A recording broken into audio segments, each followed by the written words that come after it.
Elhamdülillah, innelhamdülillah, nahmanuhu ve nasta'inuhu ve nastağfiruh ve na'udhu billah min şururi enfusina ve min seyyiati a'malina. Men yehdihillahu fela mudille lah ve men yudlil fela hadiye lah. Neşhedü en la ilahe illallah vahdehu la şerike lah ve neşhedü enne Muhammeden abduhu ve rasuluhu erselah. Ya eyyühellezine amanu ittaqullaha hakka tukatih ve la temutunne illa ve entum muslimun.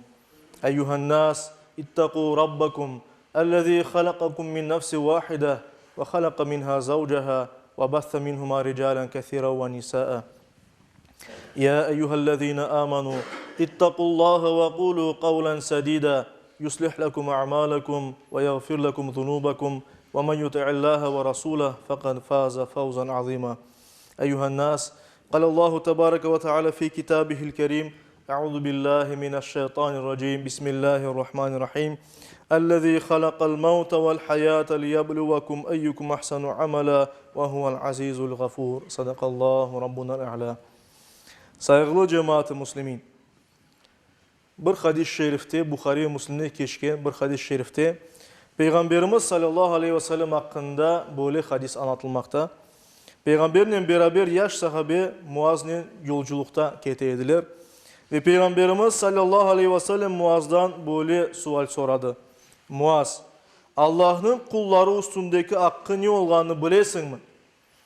Er vakit olganı kıbı, er vakit sahabeler cevap bergeni kıbı Muaz da aytdı. Allah ve Resulü daha yaxşı bileler. Ve Peygamberimiz sallallahu aleyhi ve sellem böyle buyurdu. Allah'ın kulları üstündeki hakkı, onların Allah'a ibadet etmeleri ve ona hiçbir şeyini ortak koşmamalarıdır. Daha sonra böyle devam etti. Soradı. Ya kullarının Allah üstündeki hakkı ne olganını bilesin mi?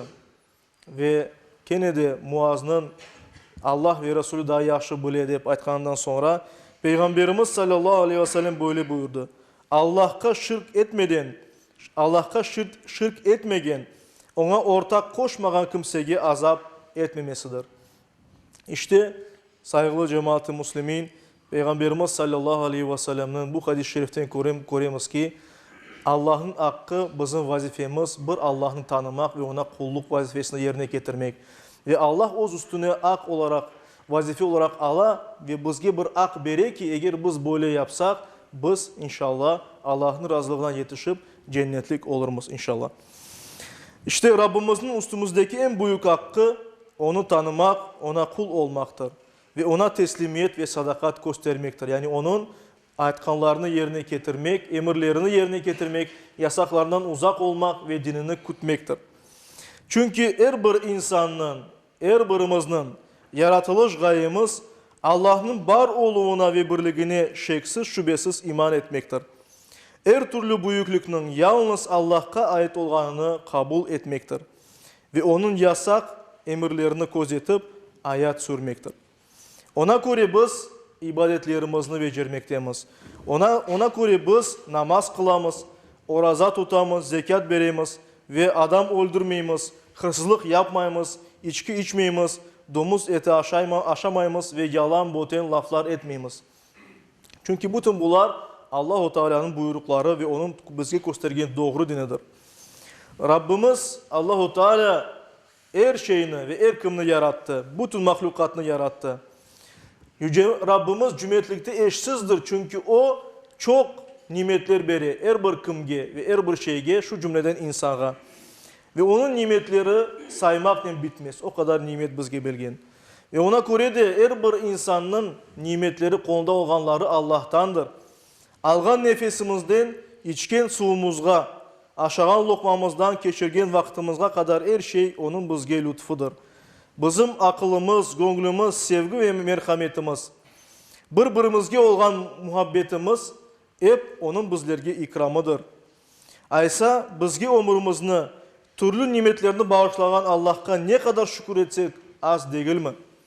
Rabbimizin bu kadar nimetini görmezden gelip mesuliyetlerimizni, vazifelerimizni yerine getirmemek ve nefishor bir hayat yaşamak insana hiç yaraşır mı? Bar uluf maksadlarımız hakkında aytık. İnsanın var olup maksadları arasında Allah'a iman ve kulluk yanında yeryüzünü de abadalaştırmak, sevgi, saygı, şefkat ve merhamet yaymak, ortak yurtumuz, vatanımız Kırım'da eğilikini üstün etmek, fitne, fesat, zulüm, cenk gibi her türlü yaramaylıkların karşısında durmak da görmekte. Bugün umumen insanlık dünyada tınçlık ve huzurunu, amanlık ve işançını istemekte. Bütün bu güzellikler Kur'an'ın sonsuz hakikatlarında. Peygamberimiz sallallahu aleyhi ve sellem'in her bir insan için numune olan hayatında var. Yeter ki müminler olarak biz hayatımızı bu güzelliklerden zinetlendireyik, güzelleştireyik.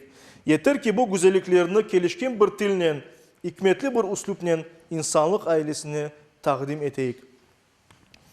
Okuğanım ayet-i kerimede, hutbenin başında okuğan ayet-i kerimede Mulk suresinin 2. ayetinde Yüce Rabbimiz bizge ölümünü ve hayatını kaysımız daha güzel işler yapacağını sınamak için yaratkanını bildirir.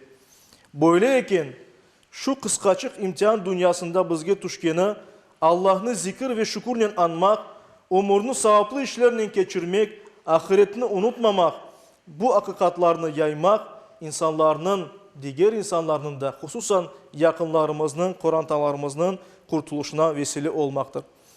Yüce Rabbimizin razılığı için hiçbir gayretini zaya etmeyeceği umutuyla yaşayıq. Yeter ki bizler yalnız ona dayanıp işanayıq.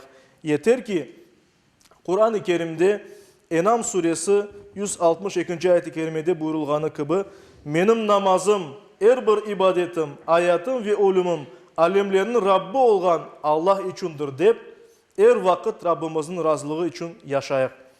Keliniz hayatımızın maksadı üstünde bir kere daha düşüneyik. Her bir Müslüman çok düşüngen bir kimsedir.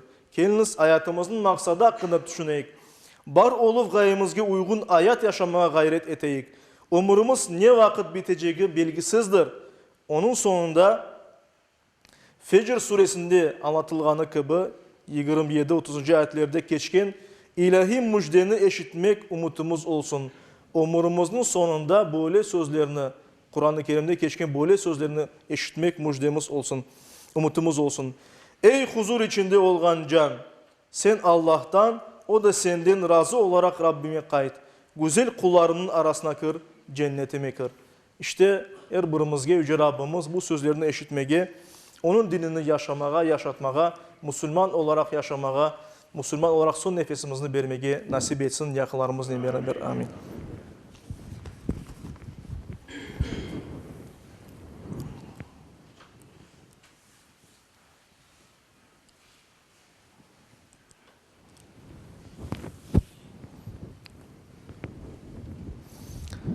Elhamdülillah ve salatu ve selamu ala Resulillah ve usikum ve nefsel asayte bi takvallah.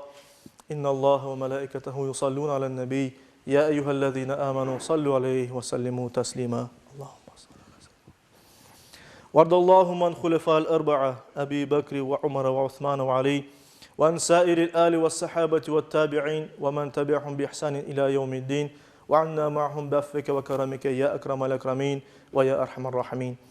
اللهم أعز الإسلام والمسلمين اللهم أعز الإسلام والمسلمين اللهم أعز الإسلام والمسلمين واحمي حوزة الدين ودمر أعداء الدين وألف بين قلوب المسلمين ووحد صفوفهم واجمع كلمتهم على الحق يا رب العالمين وانصر دينك وكتابك وسنة نبيك محمد صلى الله عليه وسلم وآله أجمعين عباد الله إن الله يأمر بالعدل والإحسان وإيتاء ذي القربى وينهى عن الفحشاء والمنكر والبغي يعظكم لعلكم تذكرون صدق الله ربنا الأعلى